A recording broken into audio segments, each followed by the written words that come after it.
पत्र दिलं काय दिलं तुम्ही काय केलं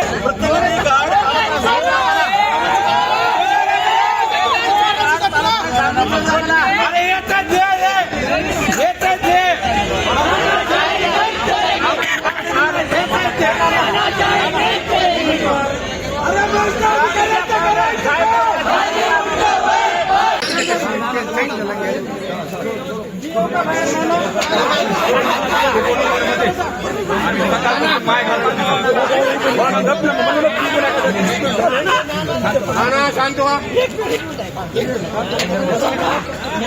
बाबासाहेबांच्या करणारे माणसं नाही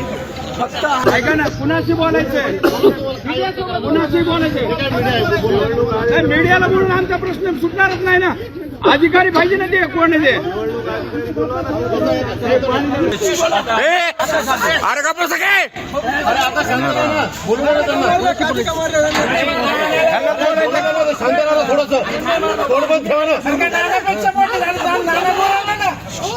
तुम्ही बोला नाही 10 फोन केले तरी स्ट्रॉंग रूमची पाहणी केली पण आम्हाला रात्री झोपण्यासाठी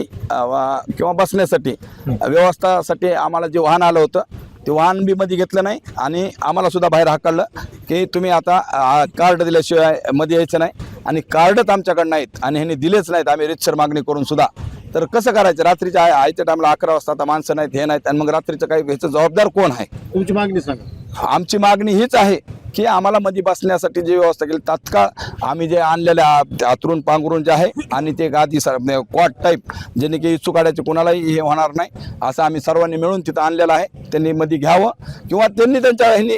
व्यवस्थित आमची व्यवस्था करावी कॉटची ह्याची आणि आम्हाला पाहण्यासाठी बसण्यासाठी आराम करण्यासाठी 24 तास आम्ही ते हलणार नाही तर पण संतोष रोडे साहेब आले आणि त्यांनी सांगितलं कुणाला तरी आम्हाला चांगलं व्यवस्थित बोलू लागले आधी कुणाच तरी फोन आला फोनवर बोलत मला आम्हाला सगळ्या नगर चौकाला हे लय माजलेत म्हणले उर्मट भाषेत असं कोणाला तरी बोलू लागले पण आम्ही सर्वांनी ऐकलं होतं ह्याचे एकदा बघावं लागते म्हणजे रोजच काहीतरी काढायला म्हणजे कुरापत ह्याचा एकदा संपवावं लागते म्हणजे ह्याला मग आम्ही त्यांना विचारलं असं का म्हणलं नाही तुम्हाला नाही म्हणलो दुसऱ्याला म्हणलं तुम्हाला नाही म्हणलं पण ते आम्ही बघितलं तर त्यांच्या तोंडाचा वास भकभका येऊ लागला आणि आम्ही त्यांना रितसर मागणी केली किंवा त्यांचं मेडिकल करावं आणि ज्या काही प्रकार आत्तापासून पहिल्या बूथवर 11 मध्ये झाला 1 मध्ये झाला 12 मध्ये झाला त्याच्यात सुद्धा काही अधिकारी आणि पोलीस संगनमताने आमच्या देखत ते CCTV जे कॅमेरे पाहिले तर हाताने बटणं दाबत होते पण आम्ही तिथं दिवसभर थांबल्यामुळं थोडा प्रकार टळला पण आधी जे 2-3 तास झाले आम्ही थोडं इकडे तिकडे गेलं की सारखं चालू होतं पण आम्ही ह्याची सुद्धा मागणी केलेली आहे रितसर आम्ही इलेक्शन कमिशनरला दिली आहे पण आम्हाला कुठलंही त्यांचं सहकार्य मिळत नाही आहे आणि आता गेली 5-6 तास हे सगळं आम्हाला गेटच्या बाहेर करून ह्यांनी मध्ये काय गोंधळ करायलेत किंवा मध्ये काय चालू आहे ह्याची आम्हाला शंका आहे म्हणून आम्ही ह्यांचे सगळ्यांचे मेडिकल करावे